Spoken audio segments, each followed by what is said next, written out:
Hi, నా పేరు జోష్న. నేను ఒక కౌన్సిలింగ్ సైకాలజిస్ట్ని. ఇది ఒక బైబిల్ టీచింగ్ క్రిస్టియన్ ఛానల్. మీరు కొత్తగా వచ్చినట్లయితే వార్మ్ వెల్కమ్ టు యూ. మేము ఈ నిబంధనలు అన్న టాపిక్ స్టార్ట్ చేశాము. కొంతమంది మాకు రిక్వెస్ట్ చేశారు మెయిల్స్లో, మీరు నిబంధనల గురించి ఎలా ఆలోచిస్తారు, దయచేసి వీడియోస్ తీయమని. ఆల్సో నిబంధనలు తెలుసుకోవడం చాలా ఇంపార్టెంట్. ఎందుకంటే దేవుడు ఫర్ దట్ మ్యాటర్ బైబిల్ అనేది, ఇది మన చేతిలో ఉన్న బైబిల్ అనేది ఒక స్టోరీ లాంటిది. దేవుడు ఒక స్టోరీ చెప్తున్నట్టు స్టార్ట్ చేస్తాడు. ఆ స్టోరీ అనేది ఒక తోటలో స్టార్ట్ అవుతుంది, మళ్ళీ ఒక తోటలోనే ఎండ్ అవుతుంది. ఆ తోటలో జీవఫల వృక్షం ఇక్కడ ఉంది, ఎండింగ్లో కూడా మళ్ళీ అదే జీవఫల వృక్షాన్ని మనం చూస్తాము. ఈ స్టోరీని ఇంకొక చెట్టు, అంటే యేసుక్రీస్తు ప్రభువారు రాన్ మీద వేలాడారు, దాన్ని కనెక్ట్ చేస్తుంది. ఈ స్టోరీ మొత్తంలో దేవుడు మనుషులతో ఎలా మాట్లాడుకుంటూ వచ్చాడు అంటే, ఈ స్టోరీ లైన్ని కలిపే థ్రెడ్ ఏంటి అంటే కవెనెంట్స్, నిబంధనల ద్వారా దేవుడు మనుషులతో మాట్లాడుకుంటూ వచ్చాడు.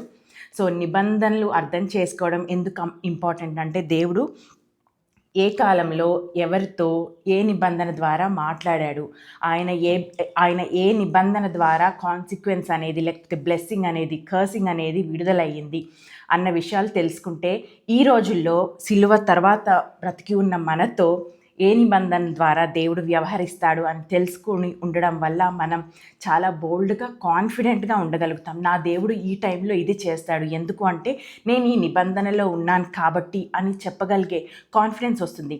దేవుని స్వభావము ఆ రోజుల్లో ఎందుకు అలా ఉంది, మోషే ద్వారా ఇచ్చిన ఇజ్రాయేలీల నిబంధనలో ఎందుకు అంత కఠినంగా ఉన్నాడు, ఈరోజు ఎందుకు దేవుడు అంత ప్రేమ కృప చూపిస్తున్నాడు, దేవుడు మారిపోయాడా అన్న క్వశ్చన్స్కి ఆన్సర్ ఏంటంటే, దేవుడు ఎన్నడూ మారడు, మార్పు లేనివాడు.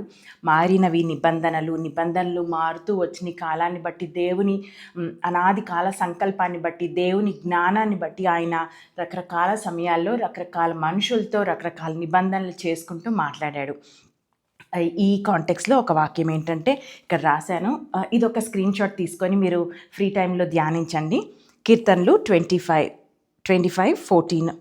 యెహోవా మర్మము ఆయన యందు భయభక్తులు గల వారికి తెలిసి ఉన్నది, ఆయన తన నిబంధనను వారికి తెలియజేయును.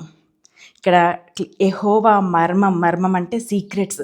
ఆయన సీక్రెట్స్ ఆయన యందు భయభక్తులు గల వారికి తెలియజేస్తాడు. ఆయన తన నిబంధనను వారికి తెలియజేస్తాడు. ఇది ఒక టాపిక్ మనకి ఇంపార్టెంట్ కాదు, ఇర్రిలవెంట్ అని అనుకునే టైంలో మనం ఈ వాక్యాన్ని గుర్తు చేసుకుంటే మంచిది. ఎందుకంటే దీన్ని ఆయన ఒక సీక్రెట్గా చెప్పాడు. సీక్రెట్ అంటే మనం ఓన్లీ చాలా ట్రస్టెడ్ పీపుల్కి, ఓన్లీ కాన్ఫిడెంట్ పీపుల్కి మాత్రమే షేర్ చేస్తాము. సో అలా మనం ట్రస్ట్, కాన్ఫిడెంట్గా ఆల్రెడీ యేసుక్రీస్తు ప్రభు ద్వారా చేయబడ్డాము. మనము ఈ యాక్సెస్ కలిగి ఉన్నాము ఈ సీక్రెట్స్ అన్నీ దేవుని దగ్గర నుంచి తెలుసుకోవడానికి. కానీ ఒక కండిషన్ ఏంటంటే, ఆయన యందు భయభక్తులు గల వారికి తెలిసి ఉన్నది అని.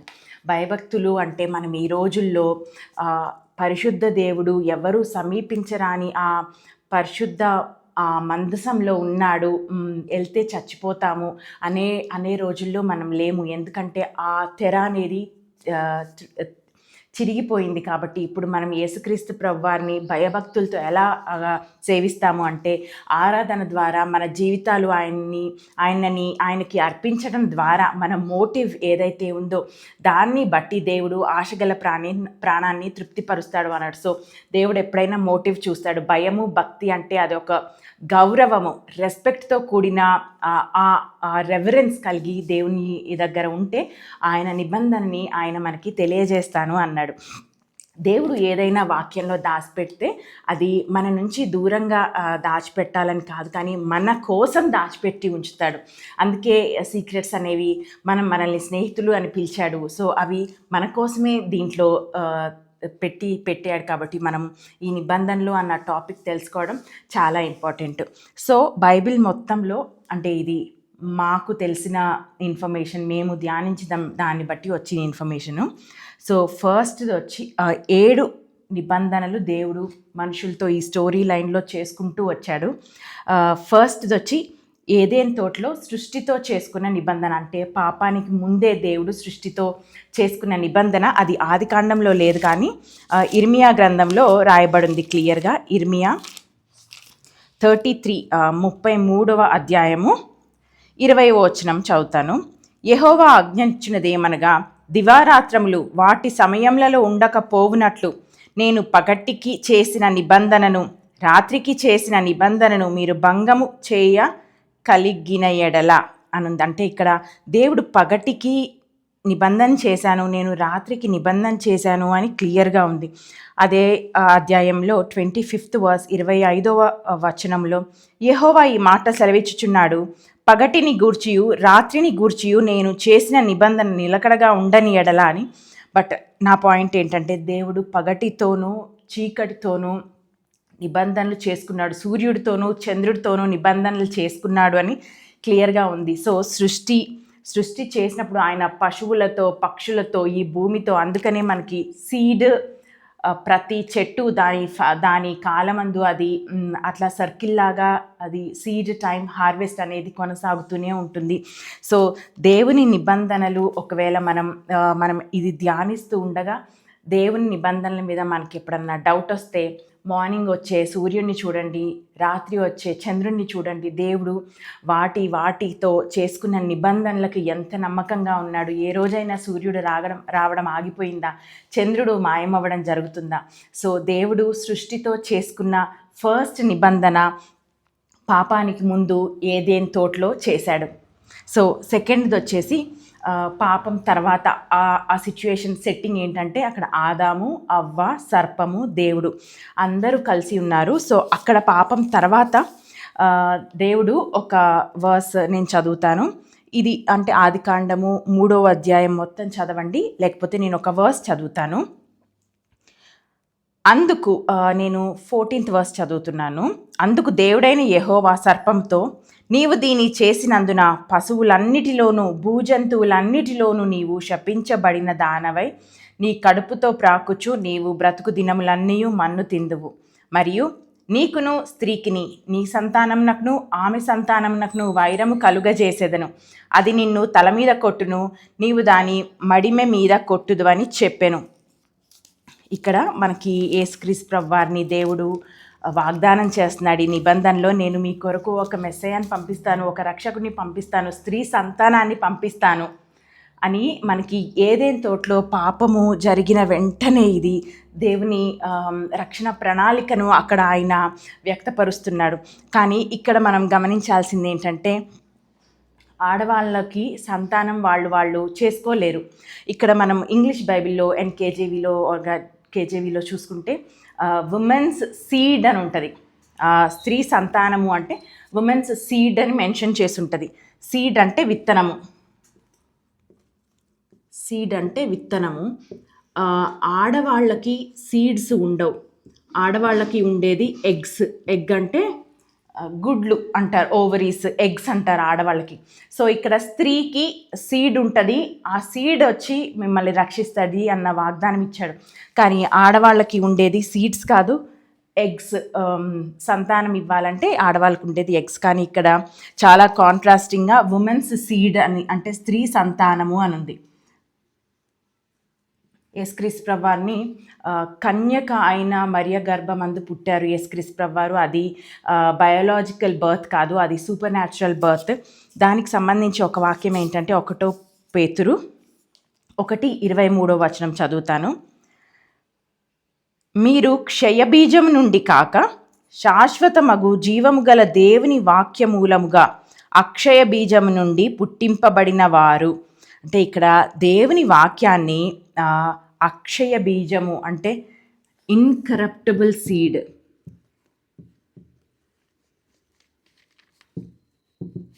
God's word. సో మరియా స్త్రీ సంతానం అని యేసుక్రీస్తు ప్రభువారిని ఎందుకు అన్నారు అంటే, ఆ స్త్రీ ఆ మరియలోకి పరిశుద్ధాత్మ దేవుని శక్తి వలన ప్రవచనాలన్నీ కలిపి అది దేవుని వాక్యంగా అది ఒక సీడ్గా మరియ గర్భంలో వెళ్ళింది. అందుకని యోహాను సువార్త 1వ అధ్యాయంలో కూడా ఆది అందు వాక్యం ఉండెను, వాక్యము నరరూపధారి అయి మన మధ్య నివసించెను అని ఉంది. సో ఆ వాక్యము అక్షయ బీజము, వాక్యం అంటే ఇన్కరప్టబుల్ సీడ్, గాడ్స్ వర్డ్ అంటే ఇన్కరప్టబుల్ సీడ్. ఆ సీడ్ని బట్టి నేను మిమ్మల్ని రక్షిస్తాను, అది స్త్రీ సంతానంగా ఉంటుంది. ఒక కన్యక అయిన మరియ గర్భమందు యేసుక్రీస్తు ప్రభువారు జన్మిస్తాడు అని ఇక్కడ దేవుడు మనకి చేసిన నిబంధనకి ఆయన నమ్మకస్తుడుగా ఉన్నాడు. 2000 సంవత్సరాల క్రితము యేసుక్రీస్తు ప్రభువారు కన్య అయిన మరియ గర్భంలో పుట్టి ఆయన 33.5 సంవత్సరాలు జీవించి కల్వరి శిలువలో మన కొరకు ఆ కల్వరి శిలువలో చేసిన యాగాన్ని బట్టి, ఆ కల్వరి శిలువ త్యాగాన్ని బట్టి మనం ఈరోజు దేవుని పిల్లలవుటకు దేవుడు అధికారాన్ని, ద్వారాన్ని తెరిచాడు.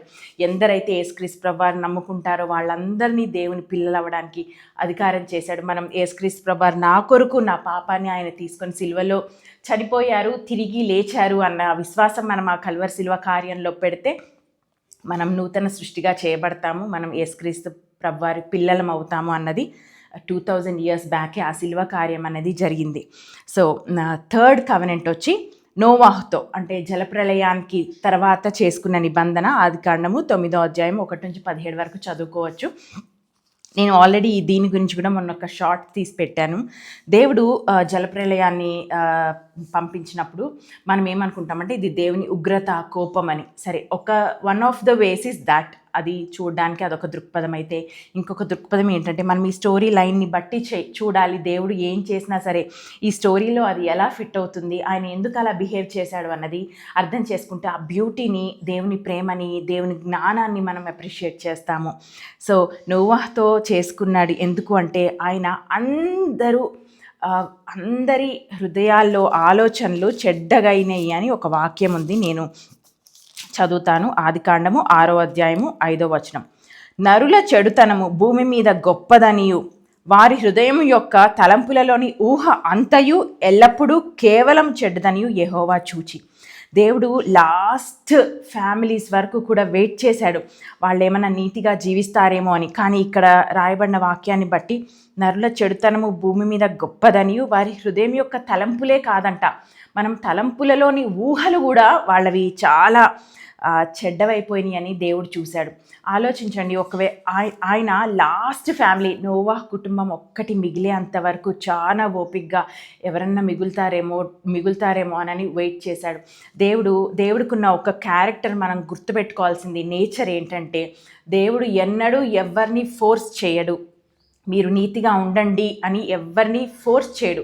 ఆయన మనకి క్లూస్ ఇచ్చి ఇది మంచి మార్గము, ఇది చెడ్డు మార్గము అని చెప్తాడు. కానీ ఎంపిక చేసుకునే అది మాత్రం మానవుని సృష్టించిన రోజునందే ఆయన మానవుని తన స్వంత రూపమందు చేసినప్పుడే ఆయన మనకి ఫ్రీ విల్ అనే ఒక ఆయుధాన్ని ఇచ్చాడు.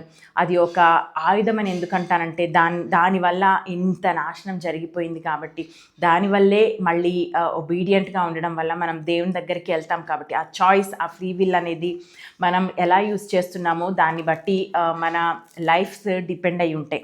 సో ఇక్కడ అందరూ చెడుతనం చేస్తున్నారు. ఒకవేళ ఆ చెడుతనం నోవాహ్ కుటుంబం దాకా వస్తే ఏమయ్యేది అంటే దేవుడు మనకి ఏదెన్ తోటలో ప్రామిస్ చేసిన ఆ స్త్రీ సంతానం రాకుండా అయిపోయేది. మెస్సియాని దేవుడు ప్రామిస్ చేశాడు, అది జరగకుండా అయిపోయేది. కానీ దేవుడు నిబంధనని ఎప్పుడూ గుర్తుపెట్టుకునే దేవుడు కాబట్టి, నిబంధన మనకి వాగ్దానం ఇచ్చిన వాడు నమ్మకమైన దేవుడు కాబట్టి ఆ నిబంధనని గుర్తుపెట్టుకొని లాస్ట్ ఫ్యామిలీ నోవాహ్ కుటుంబం, ఇంకొక కుటుంబం కూడా లేదు అనుకున్న టైంలో మాత్రమే ఆయన జలప్రలయాన్ని పంపించి భూమిని అంతటిని మళ్ళీ ఇంకొకసారి పర్జ్ అంటే క్లీన్ చేసేసాడు.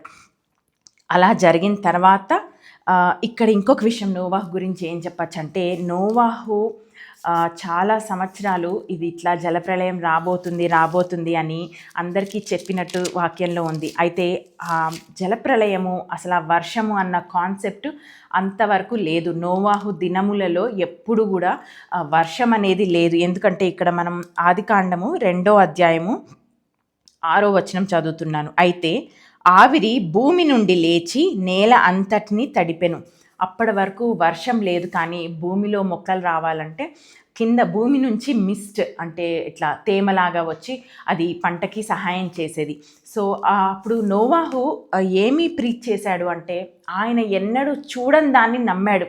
అదే విశ్వాసం అంటే. మనం కూడా యేసుక్రీస్తు ప్రభువారు సిలువలో చనిపోవడం మనం చూడలేదు, అయినా సరే మనం ఆయన మీద విశ్వాసం పెడతాం. అలాంటి విశ్వాసమే నోవాహు కూడా పెట్టాడు. ఆయన ఎన్నడూ వర్షాన్ని చూడకపోయినా సరే దేవుడు చెప్పిన మాటని నమ్మి, అవును నాకు వినిపించిన స్వరం నిజమే, అని నమ్మి ఆయన ఇట్లా జలప్రళయం రాబోతుంది, మీరందరూ మంచిగా ఉండండి అని చెప్పాడు. కానీ ఎవ్వరూ ఆయన మాట వినలేదు. కానీ ఇక్కడ నోవాహు విశ్వాసాన్ని మనం గుర్తు చేసుకుందాం. మన చుట్టూ ఎటువంటి పరిస్థితులు ఉన్నా సరే మనం దేవుని మాటనే నమ్ముదామని తీర్మానం చేసుకుందాము.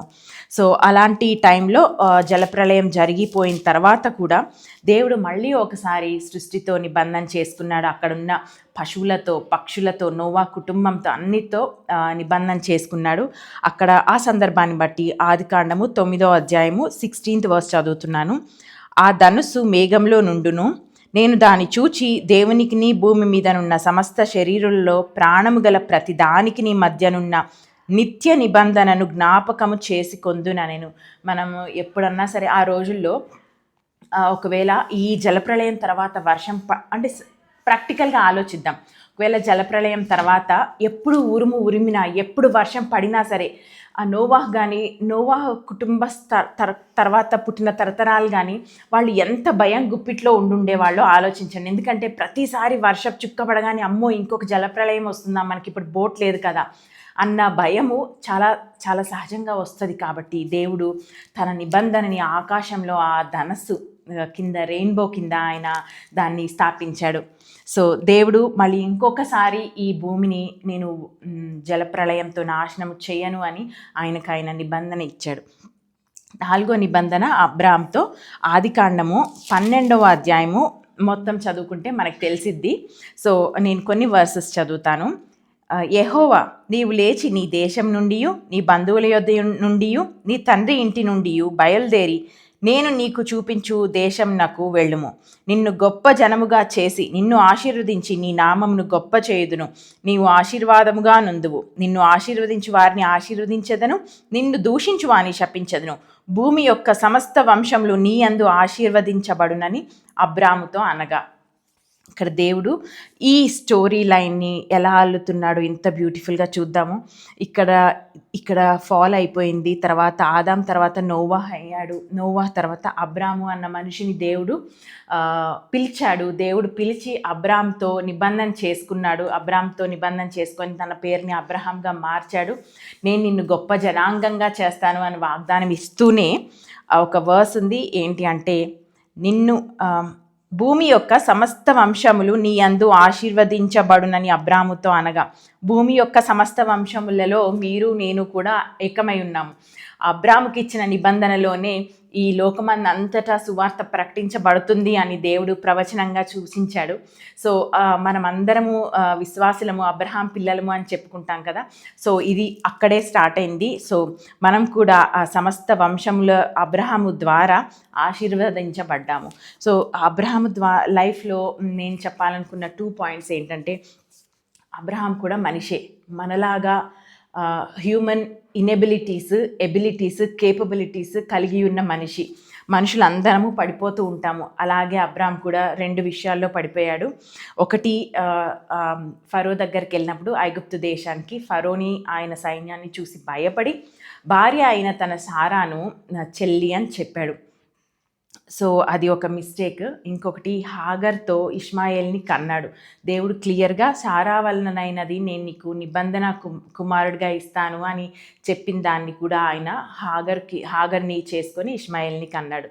సో మనకి ఏమీ తెలుస్తుంది అంటే, మనము అపనమ్మకస్తులమైనా సరే, మనం పడిపోయిన స్థితిలో ఉన్నా సరే, మళ్ళీ తిరిగి దేవుని యొద్దకు పరిగెత్తుకుంటూ ఆయన కృపాసనం యొద్దకు వెళ్ళినప్పుడు మనకి క్షమాపణ ఎప్పుడూ అందుబాటులో ఉంటుంది. మనం అబ్రహాము కానీ, ఈ నోవాహ్ కానీ వీళ్ళ జీవితాల్లో మనం చూసి ఎంకరేజ్ అయ్యే విషయం ఏంటంటే, వాళ్ళలాగా మిస్టేక్స్ చేయాలని కాదు, వాళ్ళు మిస్టేక్స్ చేసినా సరే దేవుడు తన కృపని ఎంతగా విస్తరించాడు వాళ్ళ పట్ల, మన పట్ల కూడా అంతకన్నా ఎక్కువగా విస్తరిస్తాడు. ఎందుకంటే యేసుక్రీస్తు ప్రభువారు చేసిన శిలువ కార్యాన్ని బట్టి.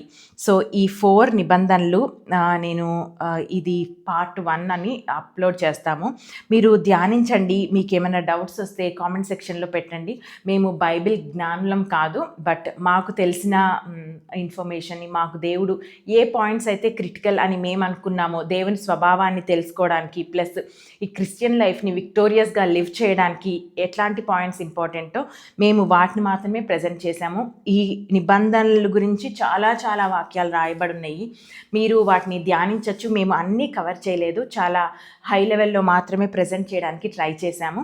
నెక్స్ట్ పార్ట్లో మేము మోషే ద్వారా ఇశ్రాయేలీలతో దేవుడు చేసుకున్న నిబంధనని చూసుకుందాము. మీకు ఈ వీడియోస్ నచ్చినట్లయితే ఖచ్చితంగా లైక్ చేసి సబ్స్క్రైబ్ చేసుకొని ఫ్రెండ్స్తో షేర్ చేయండి. Take care.